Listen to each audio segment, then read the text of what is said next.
ain't searching, I remember. I was born with the answer. Through the fire, through the pressure, I emerge with the standard. I don't follow, I awaken. Ain't no man got it. I'm the root, I'm the branches. I'm the law and the language. Yeah.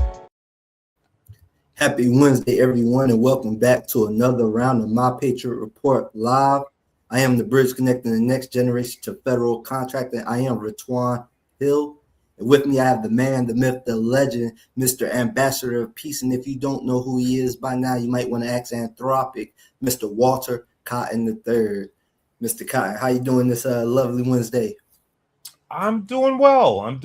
I had an impromptu date night last night. Got a chance to go down to Broadway and watch Death of a Salesman, a classic Broadway rendition of that novel. So I'm feeling good today.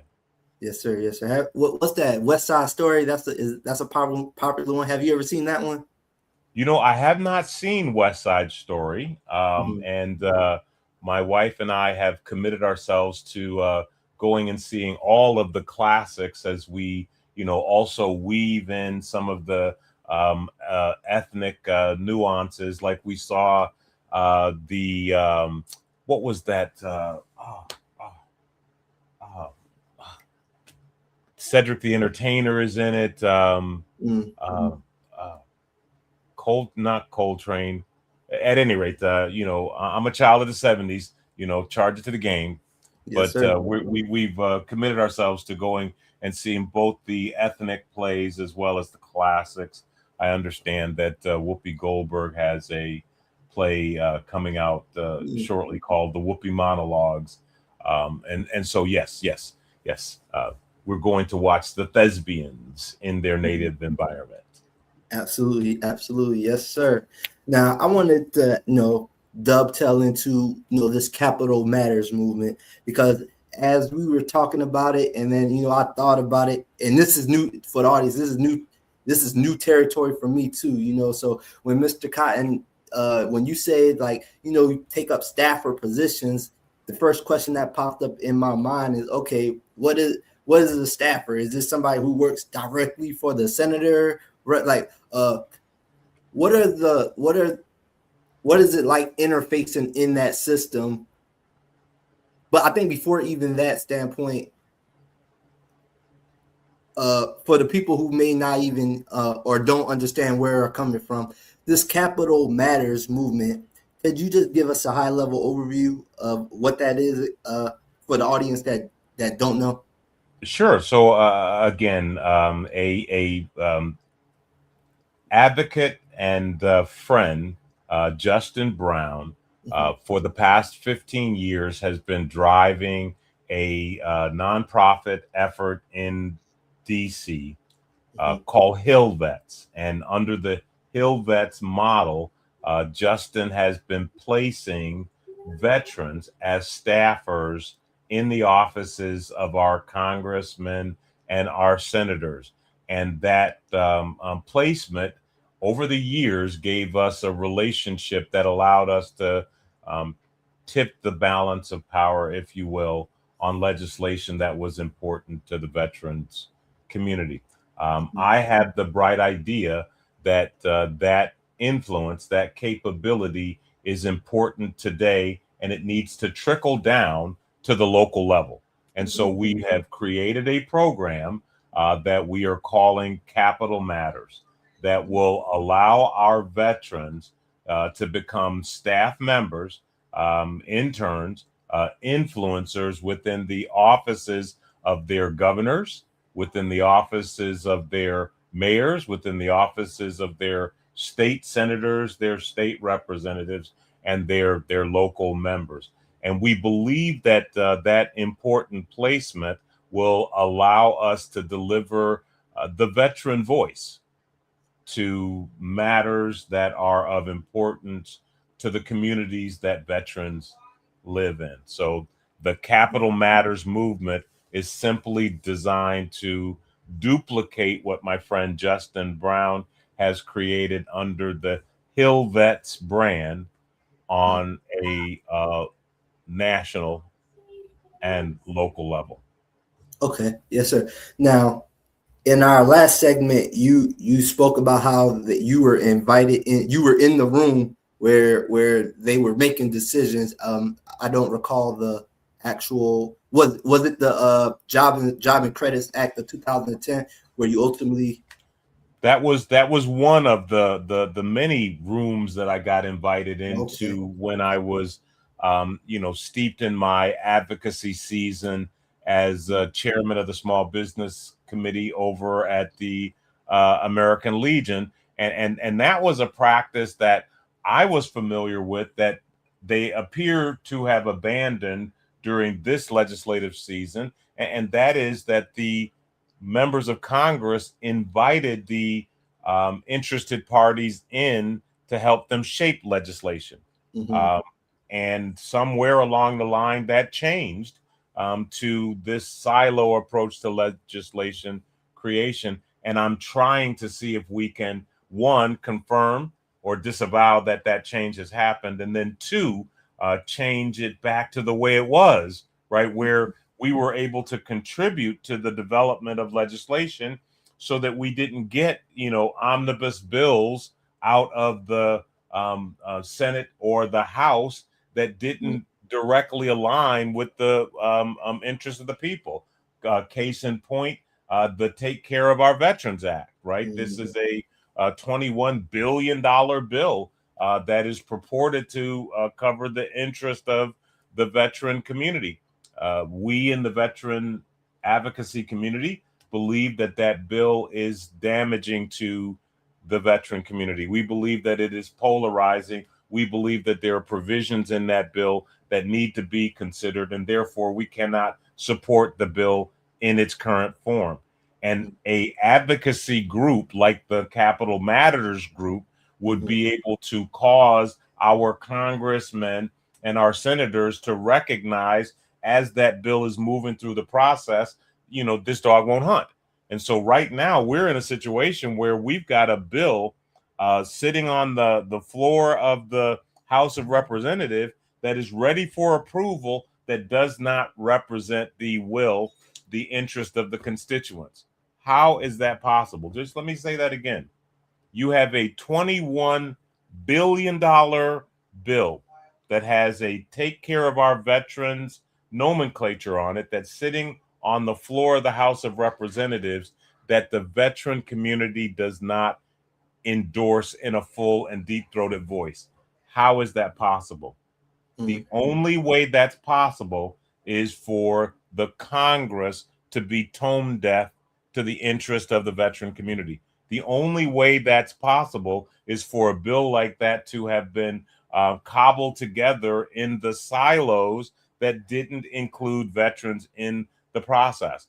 And so we see that kind of invisible hand of big business, right? That invisible hand of Mr. Global having creeped into our lawmaking process. And we need a function like Capital Matters so that we can get our hands back on the pulse of what really is going on, right? We can get our hands back on the pulse of what really matters in this nation, because right now, what we're seeing is very concerning. Mm-hmm. Mm-hmm.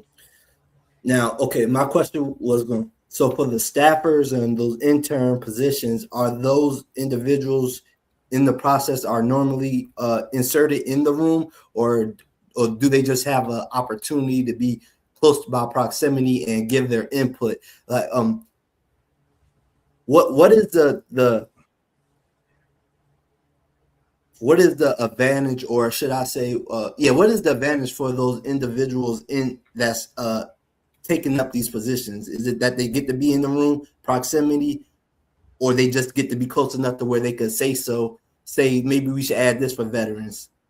And that's another one of the functions that I suggested we need to implement and correct, and that is us understanding how our civic process actually works.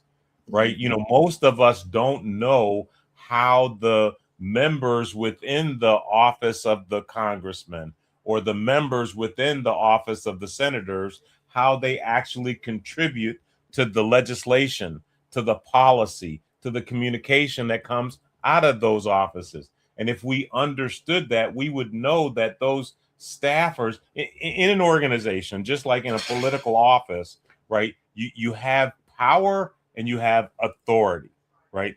The member, the elected official in the office has the authority because he or she is the figurehead. But staff has the power, right? Staff has the power because they organize the meetings. They take all of the incoming communication and triage what's important for the member, and they put it in front of the member for the member to react to, right? So understanding that balance of power and managing it to our best interest, to our highest and best use, we used to understand, right? Somewhere along the way, right, we fell asleep and we thought that we can influence things just by employing the democratic process, right? That's the democratic process of selecting the members.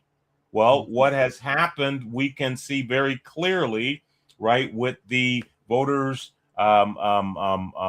implementation of these corporate participants in our voting process, right? The invisible hand of big business has gotten into our election process and turned it into a popularity contest.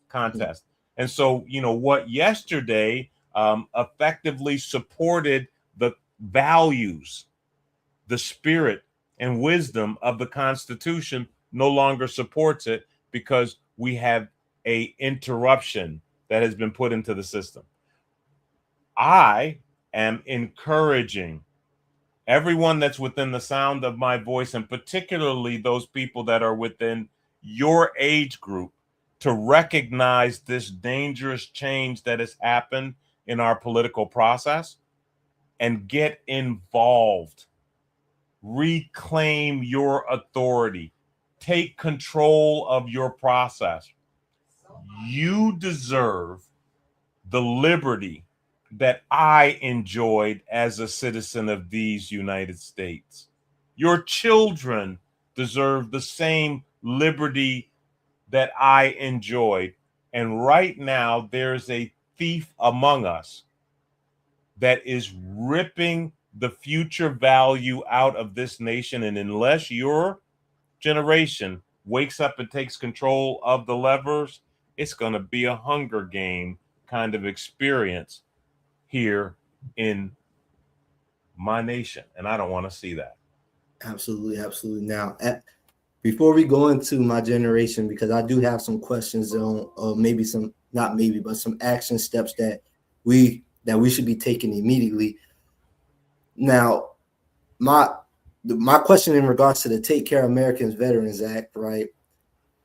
To my understanding, they're taking money away from certain programs or eliminating the sleep apnea and tinnitus on the ringing in your ear for people to understand. They're taking that disability away, and essentially that money is going to offset to other priorities that were included in the bill. Is that correct? Or where's the money coming from? Yeah, well, that's the logic that's being employed because, you know, there was a bill that was passed that said, you know, you had to have appropriate offsets. And so if they are, you know, adding these additional benefits like the major star or Richard Star provision that, you know, ensures veterans can get both their disability pay and their combat pay, they've got to find a way to pay for it. And so what they are doing is they're saying, you know, let's target these modalities that, you know, that we can agree that most people will accept us eliminating. And if we eliminate them, we can take the future cost of having to manage those and use that as justification to pay for these things that we're taking away. And I, for one, as a representative of these men and women, say that that's ridiculous. Right. You know, in a situation where, you know, we are spending hundreds of millions of dollars Mhm. to a wage, a war of choice that is producing nothing but economic pain and dis-ease in these United States. If we can find the hundreds of millions of dollars to participate in those kind of shenanigans, we can find the money necessary to fulfill our commitment, the commitment that we made to him and her who put on that uniform and bore the battle, right? We promised him and her that we would take care of them, not that we would strip down their benefits, that we would take care of him and her. This is a litmus test for us as a nation, right? This is a litmus test for us to look at in the face of our men and women in harm's way, Mhm. right? Do we as a nation have the testicular fortitude? Do we have the unmitigated gall to do the right thing, right? You know, are we an agreement capable nation, right? Can we keep our agreement with ourselves, much less our friends and allies across the globe? Mhm. Okay, so does the bills do when bills that have budgets attached to it? Does it normally work like that? They have to essentially find the money, and they have to they pretty much have to balance a budget in order to give money to one program.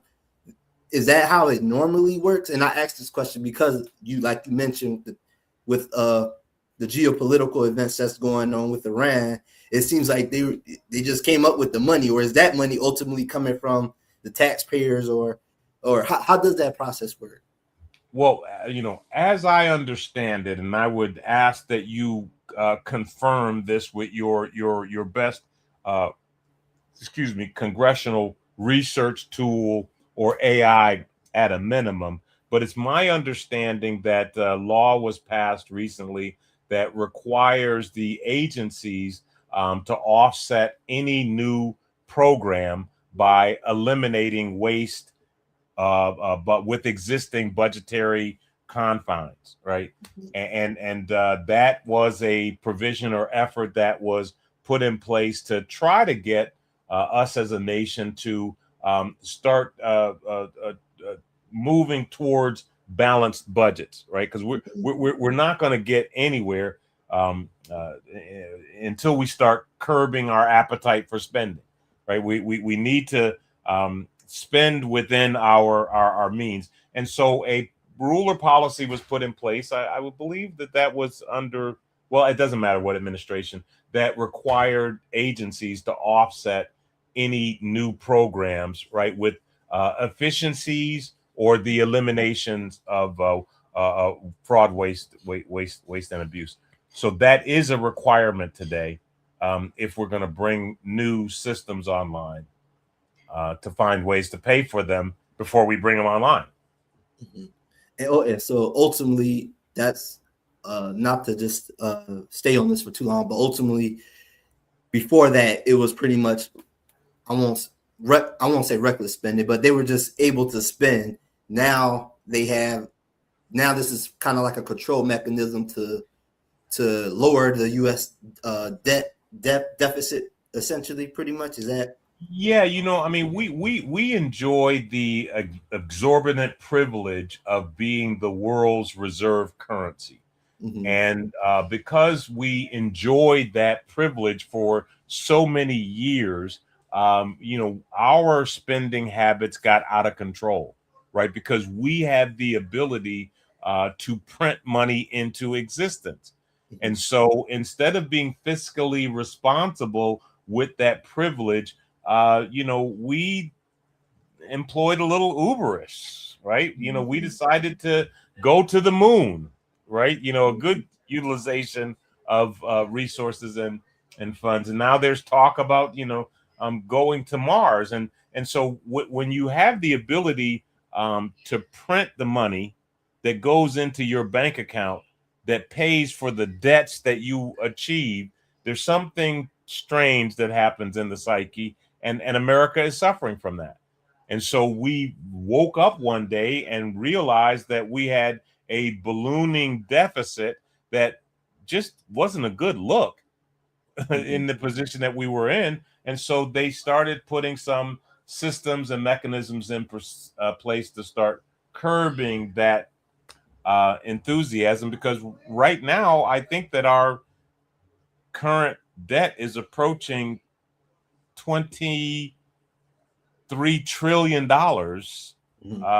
or greater, and just the interest payment on that debt is more than we spend to cover the Department of Defense for this nation. So something in that equation, right, when your interest expense, outpaces your GDP, outpaces your earnings, you can't sustain that without approaching bankruptcy as a household.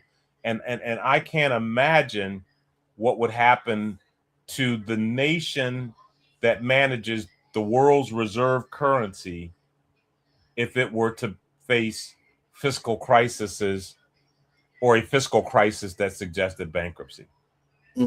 Absolutely. That's actually a good pivot and segue into one other thing, the next topic that I wanted to discuss, and that's the model that we've been pushing. I've been impressed by Dr. Claude Anderson's Powernomics framework, and we've adopted the terminology from Roxanne of regentrification. Now, in this regentrification model, we talk about things like opportunity zone, hub zone, domicile federal contracts into those areas. But to my understanding, this still is not something that is commonly known, and maybe because most people that are on the lower K, or most people who are not into savvy investors or investors, they don't understand the significance of this opportunity zone and the taxes that comes with any investment you make and the profits you make, and you cashing out on those profits. Could you just give us a little bit of understanding of how this opportunity zone matters for the individuals who are, for the savvy investors? Let's go with the savvy investors first. I want to talk about it from both perspectives. You know what? I don't want to talk about the savvy investor for the moment, right? Okay. I want to talk about the individual that's in your generation, that's in your age range, that's caught up, right? That is facing an inflationary pressure that suggests that you can work harder, but you're still not going to be able to afford more, right? Because the dollar has been diluted so much so that it's just a paperweight now.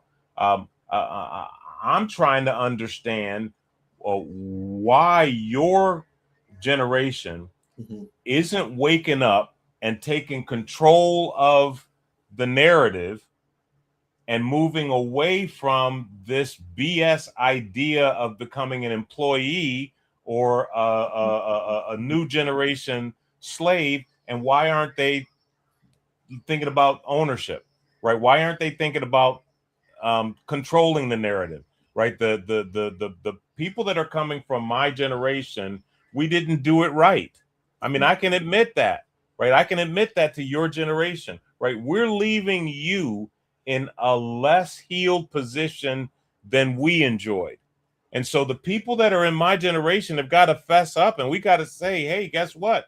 Right? We were asleep at the wheel. We shouldn't have took that turn towards Vietnam, right? We shouldn't have taken that turn towards the North American Free Trade Agreement and offshore all of our manufacturing, right? We have to admit that we made an error, right? But these are correctable errors, right? An error does not become a mistake unless you don't correct it. And so we need to have a conversation with your generation and say, hey, listen, we made these errors, and we need to tell you what we were thinking when we made those turns and curves, so that as you take the wheel of this new economy, this new society that's being driven by engines like AI and the like, right? You're able to better navigate the turns that are in front of you. And so my question back to you, my young protege, is what is your generation thinking? Right? Why is your generation not taking advantage of today's gold rush? Right? Mm-hmm. You know, we've been talking about it. Mm-hmm. The largest single customer in North America, the federal government, has just empowered veterans, Mm-hmm. disabled veterans, with the ability to be the rising tide that reshapes the economic economy. So why is your generation, which I know served in Desert Storm, I know they served in many of the conflicts that enabled them to participate, why are they not beating a path to the door? Why are they not, not out in the streets, but in the network? Right? Mm-hmm. Why are they not beating their path to these veteran service organizations? You know why they aren't? Because those veteran service organizations are not supporting their interests. The American Legion, the Veterans of Foreign Wars, right? Disabled Veterans of America are not speaking to the interests of today's young veterans. Mm-hmm. Mm-hmm. Yeah, you know, when you say that, Mr. Khan, I think of a lot of things, you know, some that's systemic, so forth.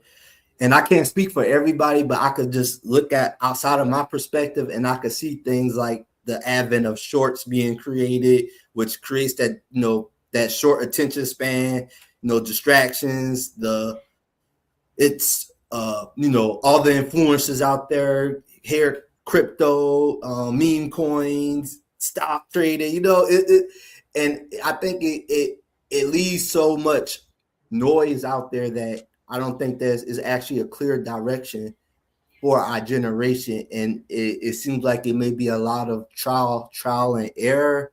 But like you said, I think us bringing that attention to people, and I could say, like, for instance, I can't speak for everybody, but I could tell you guys what I've been doing, you know, and Mr. Cotton here, he's been mentoring me for, you know, over 2.5 years. And I could say with 100% confidence that everything that he said that was going to happen has happened way beforehand. So we were able to put ourselves in a position to where we're insulated from this stuff because we saw where everything was going. So us taking this opportunity zone model and taking this hub zone and being able to understand that service disabled veteran-owned small businesses have a golden ticket in the season because can I stop you for a Yeah. minute, Mr. Hill? Because, you know, for a lot of the people that you're speaking to, you know, this is the first time they've heard this language. Even though they've listened to you and I talk before, this is the first time you've had their attention.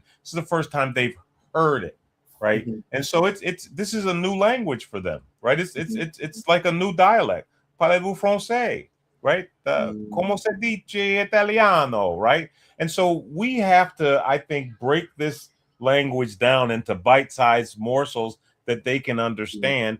And in many instances, you know, the best way for people to understand things is for them to see an example of it. Okay. Yeah. And so, you know, you've had your kimono closed and you've been working on a few things. You know, would it be appropriate for, you know, us to talk about how you cleared that channel of communication and got the white noise out? Like, you know, what kind of things did you do that led you to the place that you settled at? That's a real good question. Because like I said, going down all those noise pathways, I went down those house flipping, house rehab, and I went down the stock trading options. I went down the credit repair consultant, and then, you know, ultimately I was like, man, the government has billions of dollars, and they're saying because I'm a service disabled veteran-owned small business, 5% of that has to go to me.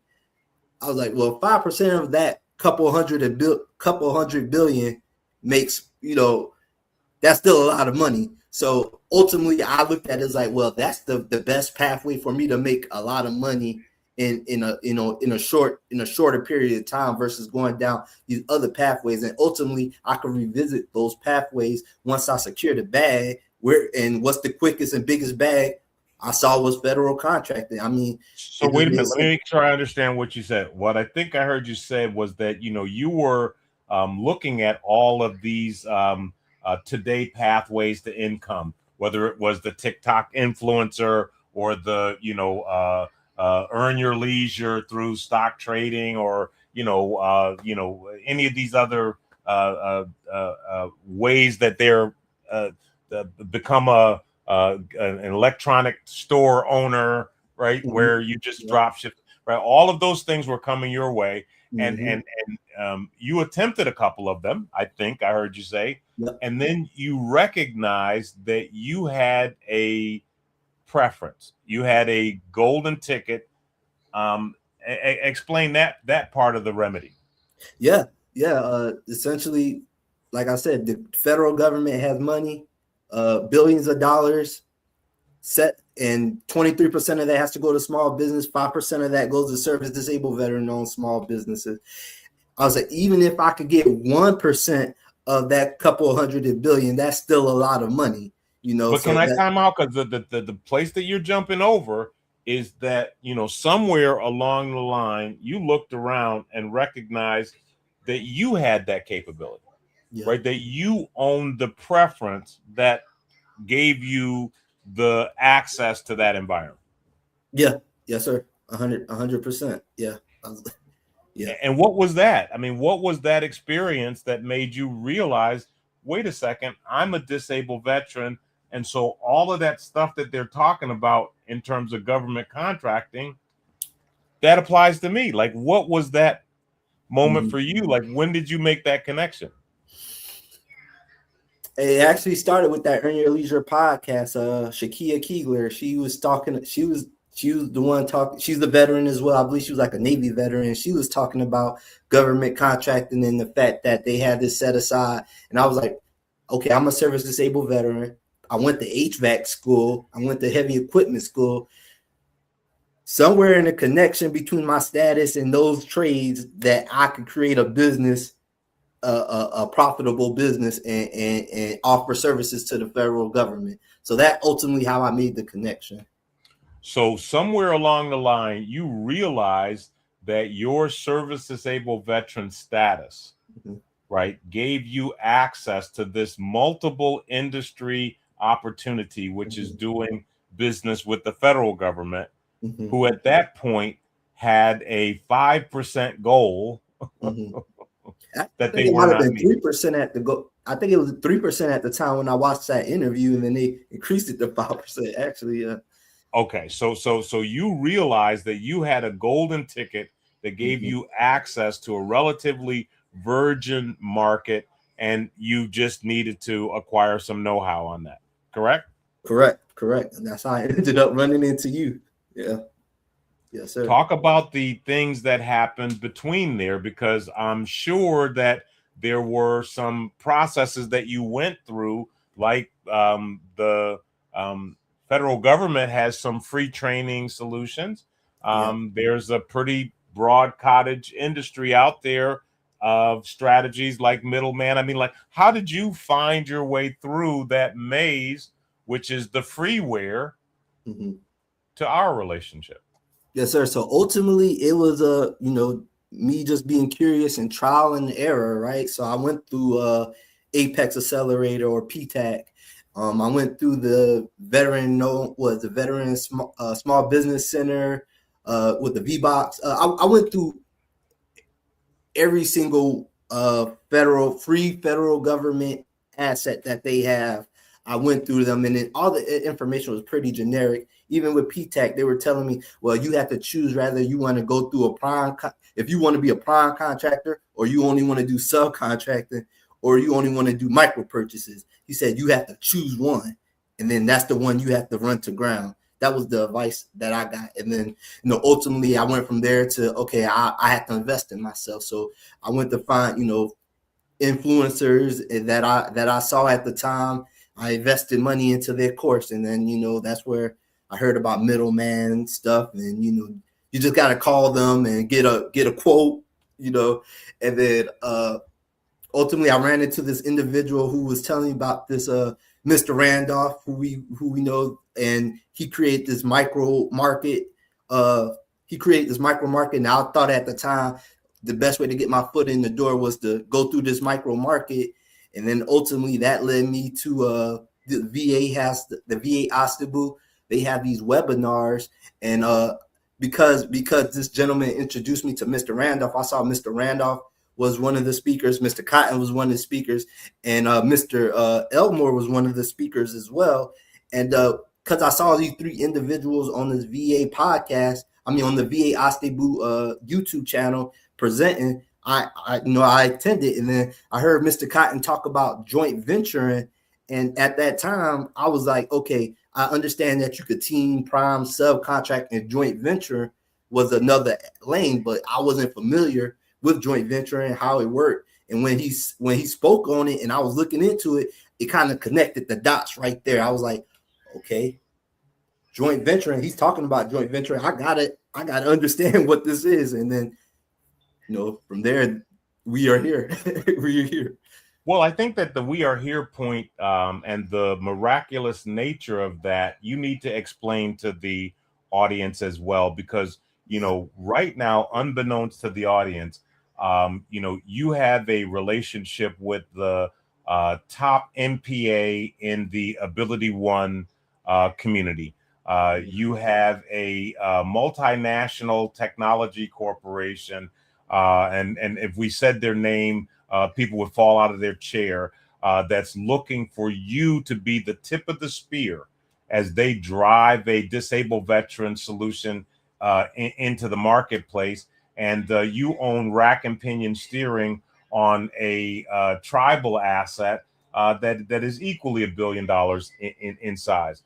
And so it's important for you to unpack for the audience what your journey has been to get to here, because many of them are leaning up against that lack of resources lane, that lack of resources challenge that you were leaning up against.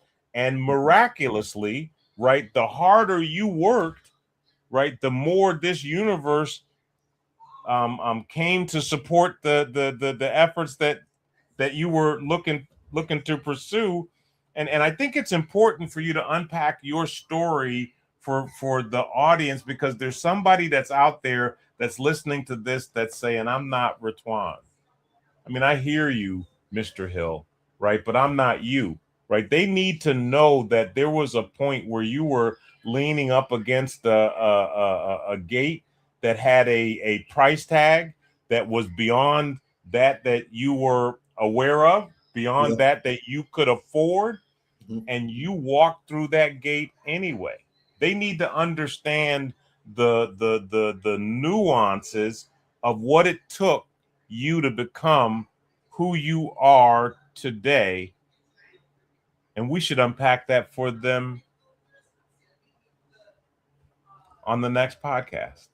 Yes, sir. Absolutely. And I will leave you guys with this one, Jim. It does start with believing in yourself.